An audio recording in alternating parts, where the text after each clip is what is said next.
So let's talk about the objective things I can say about the Fazbear Frights. And I mean this like with no like level of like condescension or anything like that. It is difficult to write. It's difficult to write short stories, especially when you have to write well over 30 of them. So there were 33 official Fazbear Frights. There were 3 that were rejected, supposedly, but I have the impression that there were so many more written, and they rounded it out to a 12-book box set, just so they could get a aesthetically pleasing number out there that would translate to better sales. I talked about this before in my FNAF novel trilogy review. I have to give the co-authors credit because it cannot be easy to translate the batshit in Scott Cawthon's mind to the art of the written word. With a fan base where even the most ardent and well-learned fans still argue about what really happened in this game's lore, taking all that and writing stories that were, at the very least, cohesive, especially from co-authors who probably had no idea what FNAF was, or at the very least weren't as plugged in as others were. That's still an impressive feat. I have to give them that. It's also worth noting that writing books is a highly collaborative process, and very often a lot of decisions about their direction and their overall technical quality come from up above, as in publishers and editors. I know that 5 of these 3-book collections were initially proposed, which was then bumped up to 11, and then they tacked on a 12th at the end. So, that definitely explains the degrading quality as the books went on. And it also explains the stretched nature of trying to connect some of these stories to FNAF. Like that meme I was making about just adding the prefix Faz in there and making it a FNAF story. I mean, that was really happening. They were clearly pressured, they were rushed. I wouldn't be surprised if they were tired. This applies to both the co-authors and Scott Cawthon, so... I mean, that happens all the time in the publishing industry. It's sad that it does. It's sad that often high-quality literature is sacrificed in favor of just getting out as many stories as possible to make the publishers money, but I mean, books are ultimately another form of art, just like movies or TV shows or video games, so it's inevitable that stuff like this happens there. But overall, getting 36 of these stories out, still a pretty impressive undertaking. You cannot deny that. Like, writing a short story, like I said before, is difficult. Collaborating with all those different co-authors, with Scott Cawthon, with a big publishing house like Scholastic, to get all of that out, that's difficult, no matter who you are, no matter how talented you are. So, you know, I can't be too harsh on them. That's just the way the cards were dealt, and they handled it pretty gracefully, all things considered. What were the good things about the Fazbear Frights? Well, like I said in my previous reviews, there were some legitimately great stories. Fetch, Lonely Freddy, Step Closer, The Breaking Wheel, Prankster.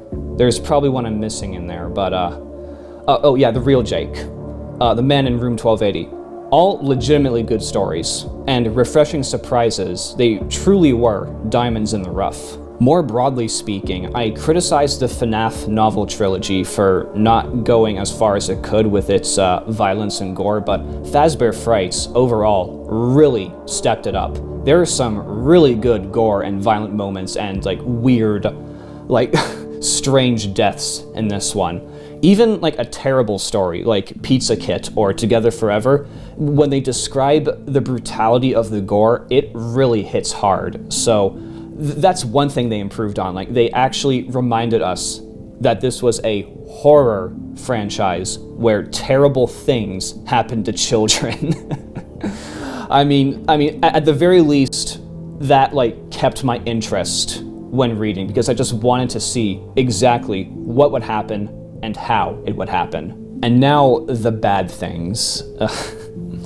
You know, on one hand, some of these things could be attributable to the process behind writing these stories and the way these stories were commissioned. But on the other hand, there are still 3 major issues with the Fazbear Frights that could be blamed on the co-authors and on Scott Cawthon. The first issue is that I think they took themselves way too seriously. Every story is presented as a serious horror story. The back cover of every Fazbear Fright says these are sinister tales, readers beware, this is enough to unsettle even the most hardened FNAF players. The first story in your collection was Spring Bonnie replacing some kid's dad and driving him to school. I don't think even Stephen King could write that in a way that's truly scary. You know, you got a story like that. It's just so baffling to me that this whole scenario was so freaking absurd, and yet they tried to pass it off as something seriously disturbing. What if that whole scenario were framed like a dark spin on a sitcom? My Life with Spring Daddy or something like that.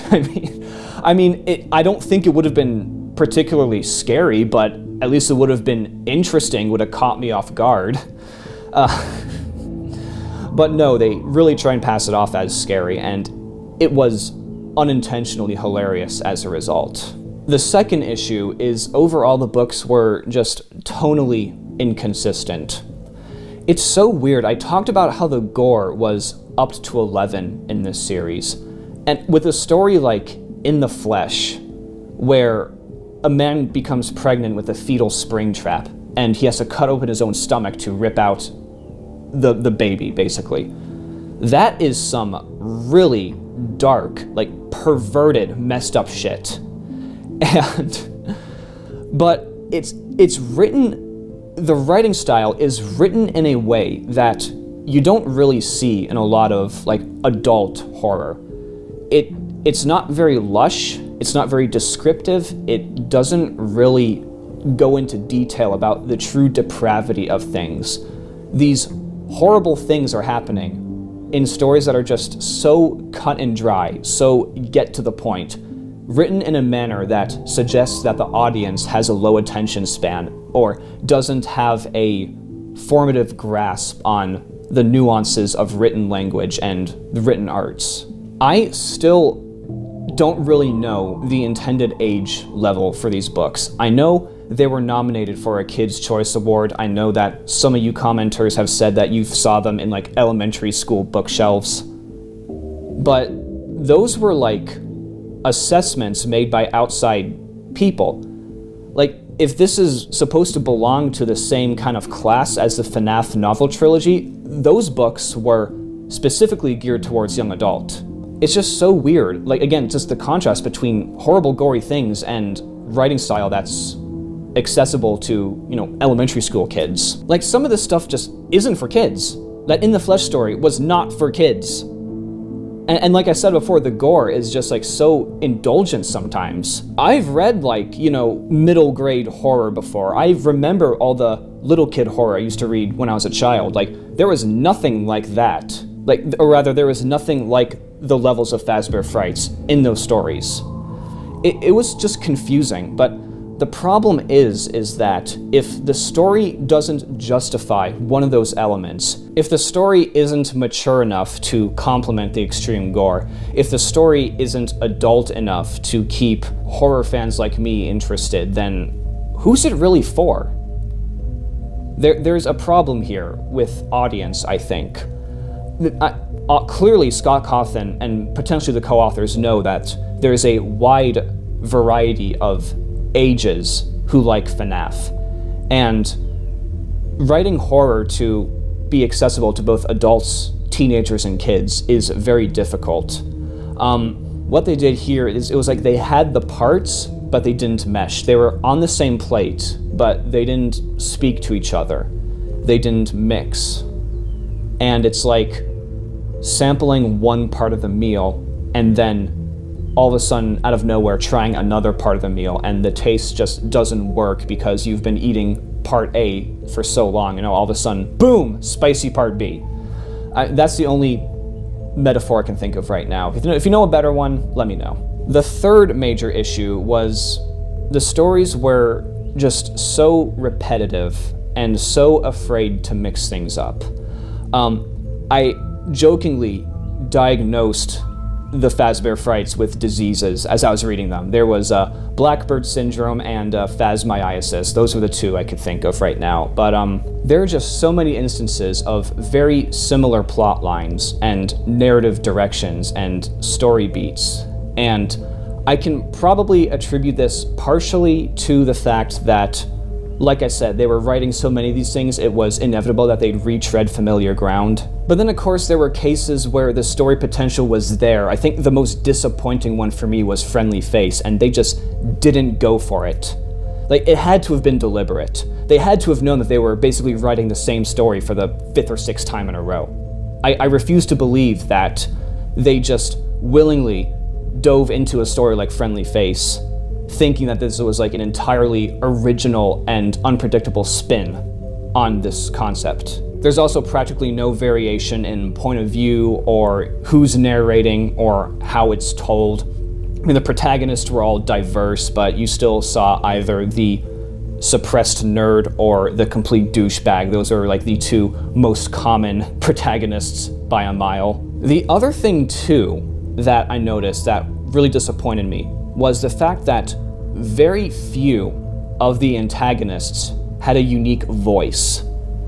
Most of them are silent. Most of them are just there. Most of them just kind of walk around and be creepy and attack the protagonists. I remember I was really harsh on Count the Ways, that story, but I gave it credit because I really liked how Funtime Freddy was characterized. He had a voice. He had a sense of humor. I could hear Kellen Goff's voice in my head as I read Funtime Freddy's dialogue. Can you imagine just how much more interesting and diverse these stories could have been if the bad guys had voices? Like, I railed on Friendly Face so hard because I so wanted to hear what the boy-cat-robot amalgamation would have to say. I so wanted to hear what its inner thoughts were, how it would interpret this scenario, but we never got that. It just stands around and is creepy. I don't know why.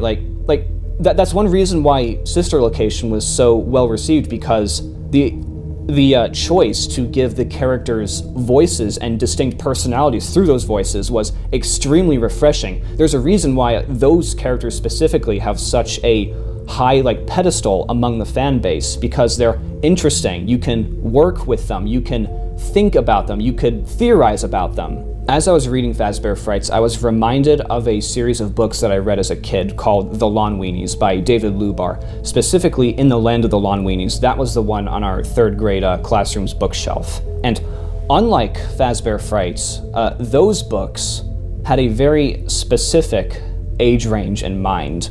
It was written for, I want to say, 3rd to 5th graders. They're not very gory, they're not too scary, but at the same time, there was something about those books that really stood out. There was diversity in the voice. There was a really kooky, dark sense of humor about it. Sometimes it was written in the 3rd person, sometimes it was written in the 1st person. Sometimes the protagonist was the villain.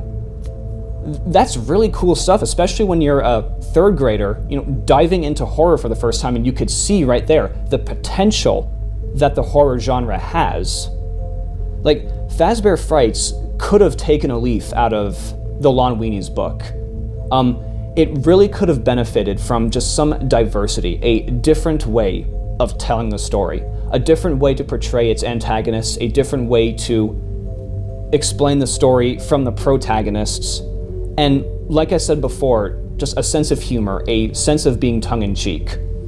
If these stories were funny, if there was just an inherent sense of humor in them, I think, ironically, I'd be inclined to take them more seriously.